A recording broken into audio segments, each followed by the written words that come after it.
Oui, docteur Visa. Moi aussi, je pense que le Maroc est comme une grosse femme enceinte.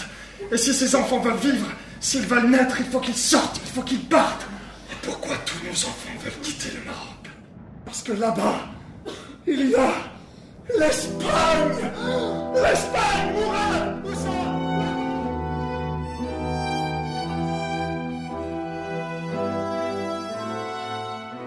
Saïd El Félis raconte le voyage d'un jeune étudiant marocain qui s'appelle Saïd et qui décide de quitter son pays, le Maroc, en passant par Barcelone pour venir clandestinement à Paris. À Paris?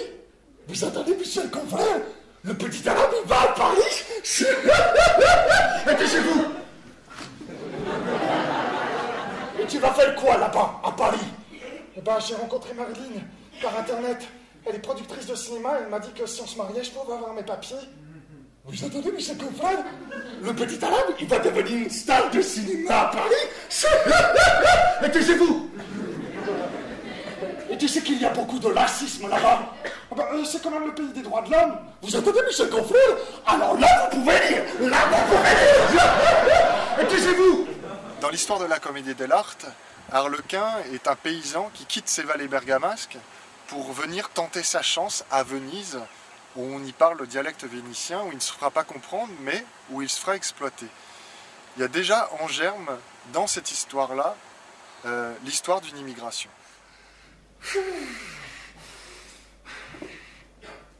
Et dis donc, Amadou, donc là, on va avoir nos papiers, là? Ah non, petit arabe.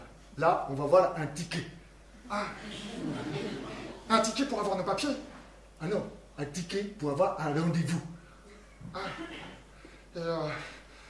Avec le rendez-vous, il nous donne les papiers? Non, non, non. Là, au rendez-vous, il te donne un dossier. Ah bon? Et dans le dossier, il y aura les papiers, il y aura tout. Non, non, non, non. Tu devras remplir le dossier. Pour refaire la queue pour qu'il te donne un ticket pour avoir un rendez-vous, pour le mettre dans le dossier. Ah bon? Et là, il donne les papiers et tout. Non. Mais non. Le dossier passe en commission. Ah bon, mais c'est combien de temps pour la commission? Ouh là là, c'est beaucoup de tâches.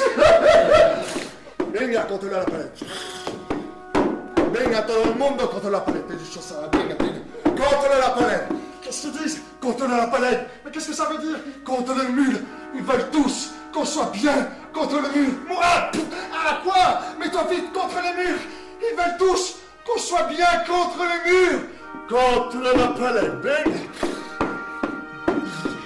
Et tout, Rodel, tes vies sont sales. Merci Seigneur, je suis venu avec les enfants et la famille et j'ai fait la queue depuis hier soir. Tes vies sont sales, Rodel. Tes vies sont sales. Je suis venu avec les enfants. Oh, de la Rodel.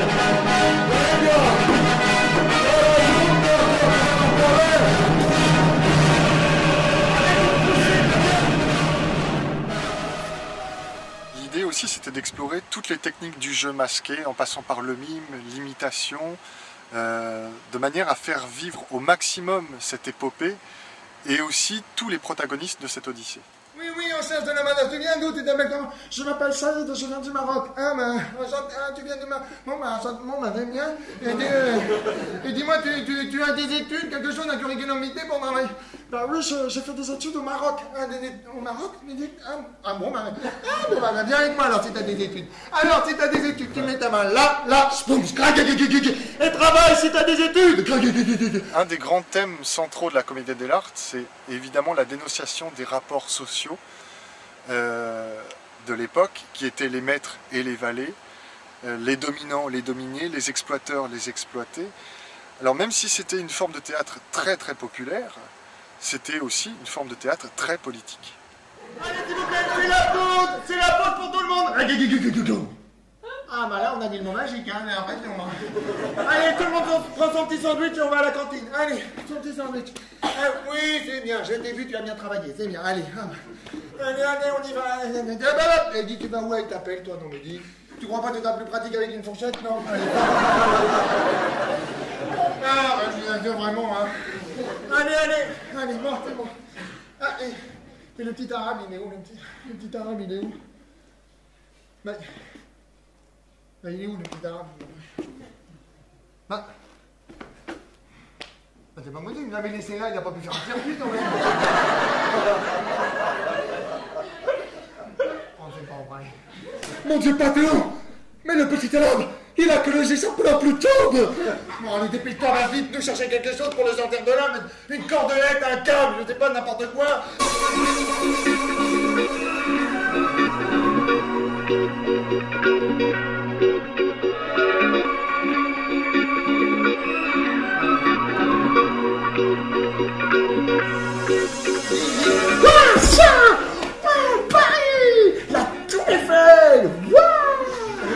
L'Arc de Triomphe, la Bastille, la ligne 12, alors, l'héros, le rythme, suit le rythme. 3 pas en avant, on est là, 4 pas en arrière, c'est des roues, enfin, la banderole, tant la banderole.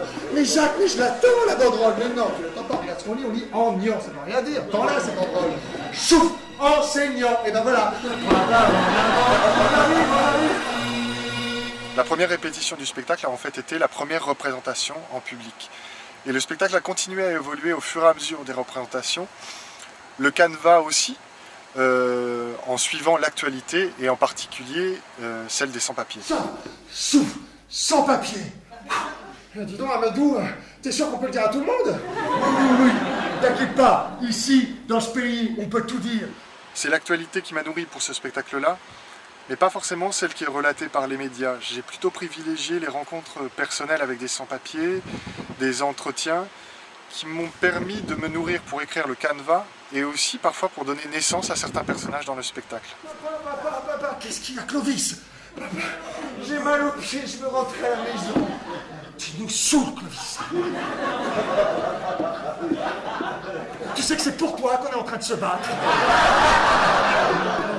Une des grandes victoires du théâtre, c'est de porter un regard sur ceux qu'on ne veut pas voir et de mettre en avant-scène des marginaux, des exclus et d'en faire des héros.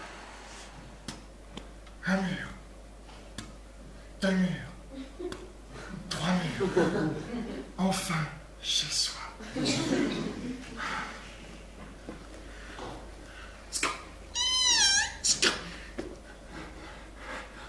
Oh, Barcelone. Oh, ah bah Christophe Colomb. Oh oui, Christophe Colomb.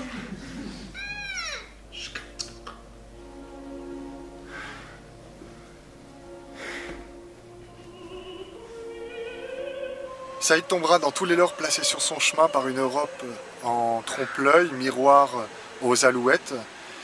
Et il ira comme ça de découverte en déception et de déception en désillusion.